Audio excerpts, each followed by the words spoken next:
Are you a fan of traditional body-on-frame SUVs? You know, old school, real SUVs. Do you need to tow? Do you have a lot of people you want to carry? If so, this may be the vehicle for you. It's a brand new 2015 GMC Yukon Denali. And GMC flew me up here to beautiful Northern California.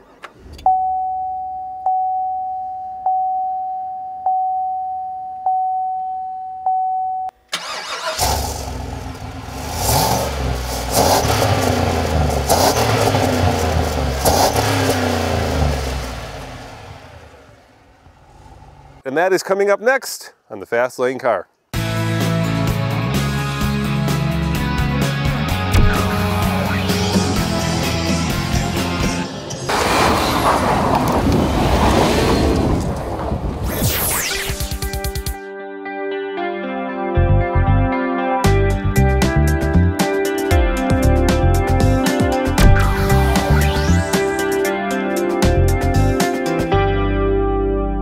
$75,000, that's a lot of money, and that's about $5,000 more than you'd pay for a similarly equipped sister Tahoe, which I reviewed the other day. So what are you paying for? What do you get when you spend that extra $5K? Well, first and foremost, if I can open it here, there we go, you get this.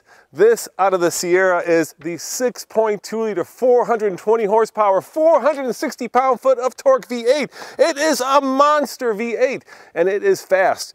In fact, let's find out how fast it is from 0 to 60 right now. Now, if you recall last time, I took the Chevy Tahoe, the short one, not the Suburban, from 0 to 60 in 8 seconds. Now here I am, identical stretch of road. This time I'm in the GMC Yukon Denali. This vehicle has the bigger 420 horsepower, 460 pound-foot of torque, which is what counts, engine. Here we go, just flooring it. Oh, look at it take off. That was fast. And here we go.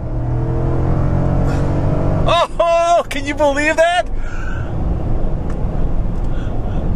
6.47, 6.47, that is quite amazing. Oh my, $75,000 and a lot more speed. That's what 420 horsepower will do.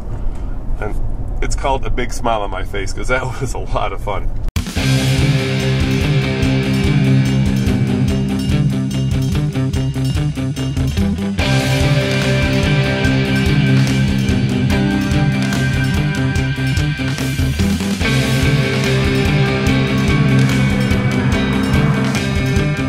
So from an engineering perspective, this Yukon Denali is almost identical to the Tahoe that I tested the other day, but there are significant differences. Of course, you've got the Denali nameplate, which means you're getting the luxurious upper-end model, so now you're competing not with perhaps Toyota Sequoia, but with cars like the Mercedes GL.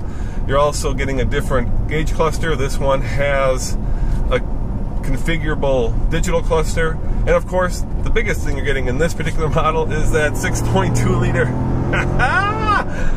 V8 that just rocks. It brings this car to life.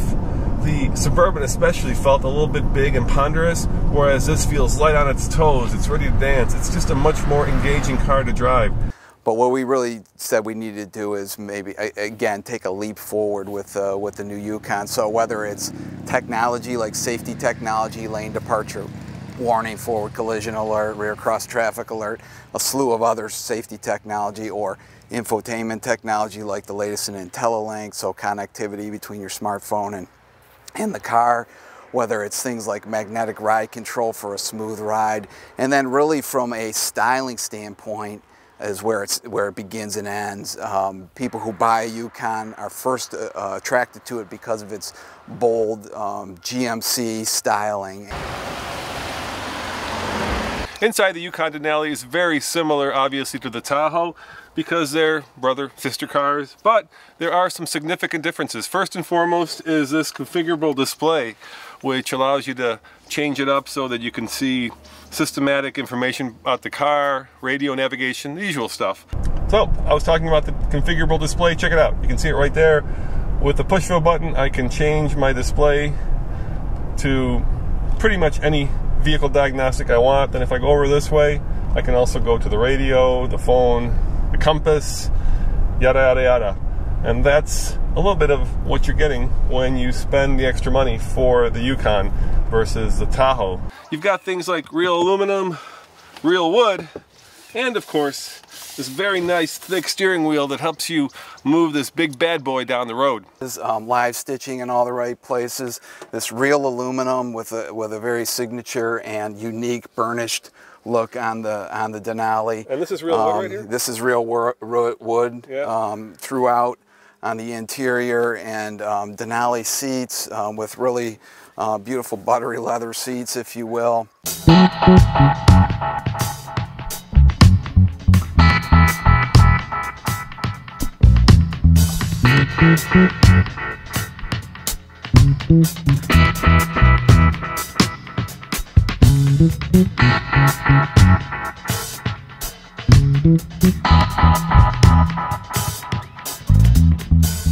Maybe I'm just intoxicated by the rumble of that V8. Let's face it, in the Tahoe and in the Chevy, when you turn off the air conditioner like this, let me turn it off for you, it was very quiet. And quiet is a new luxury signature. But, and this is the really big but of this vehicle, when you floor it, you hear that V8, and I love that. I love that. Let's face it, the old Tahoes, especially the 2-doors, those were some actually off-road worthy fun trucks to drive, and you can domesticate it, you can tone it down, you can make it quiet, but it's that purple that really does bring it to life. Is it worth $5,000 more? The Tahoe I tested was $70,000. This is $75,000. Hell yeah, it is. If you're going to spend this much money, who cares about the fuel economy? You know, who cares about the nameplate? Get it, because this engine is what makes it so much more fun to drive. We'll pop the second row down. That's pretty cool. Right, and then you can pop the third row. Right, pop the third row. We got a lot of cargo in that guys, second row. Yeah, so it didn't go down, but you can fold that all down. So from a capability standpoint, from a cargo carrying capability standpoint, you got plenty of room in here. Or if it's people, you just pop the seats back up, and you can fit a lot of people in there as well. So a lot of towing capability, up to 8,500 pounds max towing. A lot of comfort, convenience, luxury, and premiumness on the inside.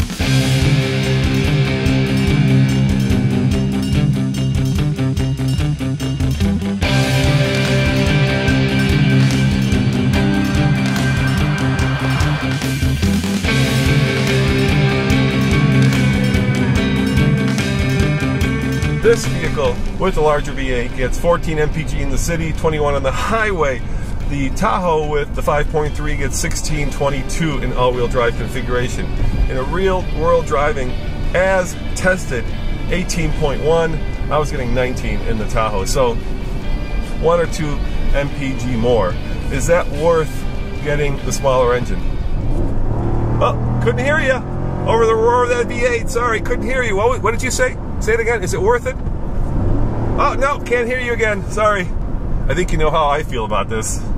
So, on the TFL scale of buy it, lease it, rent it, or forget it, I'm going to say, I don't know. I've only driven it for about an hour, and that's not fair to you or fair to GMC. But when we get it to Colorado and we will take it off-road, we will give it a full review. For now, this is Roman reporting for the Fast Lane Car. Thanks for watching. See you next time. And remember, check out TFL Car for more car news, views, and of course, reviews. Ciao. I'm off.